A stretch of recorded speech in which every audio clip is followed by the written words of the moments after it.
ট্রাইব্যুনালে আজ সাক্ষ্য গ্রহণ হবে চাংখারপুলে ৬ হত্যা মামলা ও আশুলিয়ায় ৬ লাশ পোড়ানো সহ ৭ হত্যা মামলার। বিস্তারিত জানাতে ট্রাইব্যুনাল থেকে যুক্ত হচ্ছেন আমার সহকর্মী সাবরিনা মজুমদার।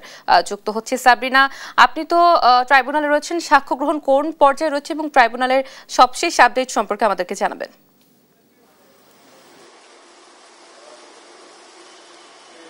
অতসী গেল বছরের জুলাই-আগস্ট হত্যাযজ্ঞের সময় যে শেষ দিন অর্থাৎ ৫ আগস্ট সেদিন কিন্তু যখন শেখ হাসিনার জন্য আসলে মিছিল বের হয় গণভবনের দিকে, সেখানে চাংখারপুলে যে শহীদ আনাস সহ ৬ জনকে হত্যার ঘটনা যেটি হয় সেই প্রেক্ষাপটেই কিন্তু আসলে ট্রাইব্যুনালে মামলা করা হয় এবং পরবর্তীতে কিন্তু সাক্ষ্য গ্রহণের দিকে আসে। এবং আজকে কিন্তু এই চাংখারপুলে শহীদ আনাস সহ ৬ জনকে হত্যার মামলার আসলে আজকে তদন্ত কর্মকর্তা, যিনি মূল তদন্ত কর্মকর্তা, তার হচ্ছে দ্বিতীয় দিনের সাক্ষ্য গ্রহণ অনুষ্ঠিত হবে এবং কিছুক্ষণের মধ্যেই আসলে এই সাক্ষ্য গ্রহণ অনুষ্ঠিত হবে।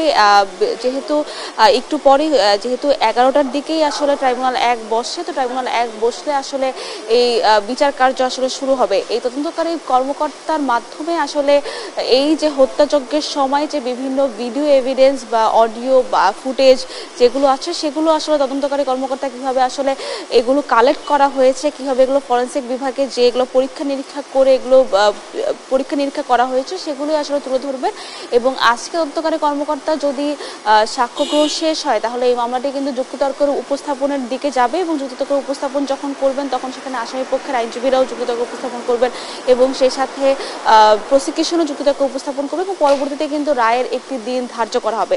তবে একটি জিনিস বিষয় জানিয়ে দিতে চাই যে এই মামলায় কিন্তু এর আগে জুলাই যারা আহত হয়েছেন তাদের মধ্যে থেকে সাক্ষ্য দিতে এসেছেন এবং সেই সাথে জুলাই শহীদের যারা পরিবার তারাও এসেছেন সাক্ষ্য দিতে এবং সেই সাথে চিকিৎসকরা এসেছেন। সেই সাথে এই মামলায় কিন্তু একজন উপদেষ্টা অর্থাৎ আসিফ মাহমুদ সজীব ভুঁইয়া তিনিও এখানে এসে আসলে সাক্ষ্য দিয়ে গিয়েছেন এবং কিছুক্ষণের মধ্যেই আসলে বিচার কার্য শুরু হবে। তবে একটি বিষয় জানিয়ে দিতে চাই যে ট্রাইব্যুনাল ২-এ আজকে আশুলিয়ায় যে ৬ লাশ পোড়ানোর মামলা সেই মামলার কিন্তু সাক্ষ্য গ্রহণ হবে এবং সেই মামলায় আজকে রাজসাক্ষী যিনি পুলিশের সাবেক এসআই শেখ আফজালুল হক, তিনি এই সাক্ষ্য গ্রহণের আগে এই আশুলিয়া ৬ লাশ পোড়ানোর মামলায় আসলে রাজসাক্ষী হতে চেয়েছিলেন।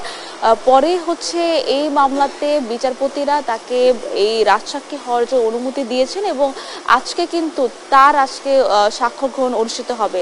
তো সেই বিচার কার্য হচ্ছে 11:30টার দিকে শুরু হবে এবং ইতিমধ্যে আমরা দেখেছি যে শেখ হাসিনার মামলায় কিন্তু যখন চৌধুরী আব্দুল্লাহ মামুন রাজসাক্ষী হিসেবে এসেছেন তখন কিন্তু বিভিন্ন সত্য উন্মোচন হয়েছে। তো আজকেও আসলে আমরা আশা করছি যে আসলে ৬ মরদেহ পোড়ানোর যে মামলা সেই মামলাতে আসলে শেখ আফজালুল হক যখন সাক্ষ্য দিবেন তখন আসলে নতুন আসলে তথ্য আসলে উন্মোচন হবে। তো এখন পর্যন্ত আসলে ট্রাইব্যুনাল ১ এবং ট্রাইব্যুনাল ২-এর আসলে বিচার কার্য আসলে শুরু হয়নি। বিচার কার্য শুরু হলে আসলে আমি আপনার মাধ্যমে বিভিন্ন তথ্য আসলে কি উন্মোচন হয় সেগুলো আসলে আমি আপনার মাধ্যমে দর্শকদের জানাতে পারবো। এছাড়াও এই যে সাক্ষ্য গ্রহণের যে প্রক্রিয়া, এই সাক্ষ্য গ্রহণের প্রক্রিয়া কিন্তু ট্রাইব্যুনালে এখন পর্যন্ত শেখ হাসিনার মামলাটি যেহেতু রায় দেওয়া হয়ে গেছে, এখন কিন্তু এই চাংখারপুলের মামলাটিও আসলে শেষ পর্যায়ে এবং সেই সাথে আশুলিয়ার মামলাটিও কিন্তু সাক্ষ্য গ্রহণ যেহেতু রাজসাক্ষী সাক্ষ্য দিয়ে দিবেন এবং পরবর্তীতে কিন্তু এক দুইজন সাক্ষ্য দেওয়ার মাধ্যমে পরবর্তীতে মূল তদন্তকারী কর্মকর্তা যখন সাক্ষ্য দেবে সেটিও আসলে যুক্তিতর্কের মাধ্যমে রায়ের দিনও আসলে ধার্য করা হবে। তো এভাবে আসলে বিচার কার্য কিন্তু আন্তর্জাতিক অপরাধ ট্রাইব্যুনাল আসলে এগোচ্ছে। তো এখন পর্যন্ত যেহেতু বিচার কার্য শুরু হয়নি ট্রাইব্যুনাল ১ ট্রাইব্যুনাল ২, যখন বিচার কার্য শুরু হবে তখন আসলে আমি আপনার মাধ্যমে দর্শকদের জানাতে পারবো যে কি তথ্য আসলে আজকে উঠে আসে। তো এখন পর্যন্ত আন্তর্জাতিক অপরাধ ট্রাইব্যুনাল থেকে এই ছিল সর্বশেষ খবর। অতসী।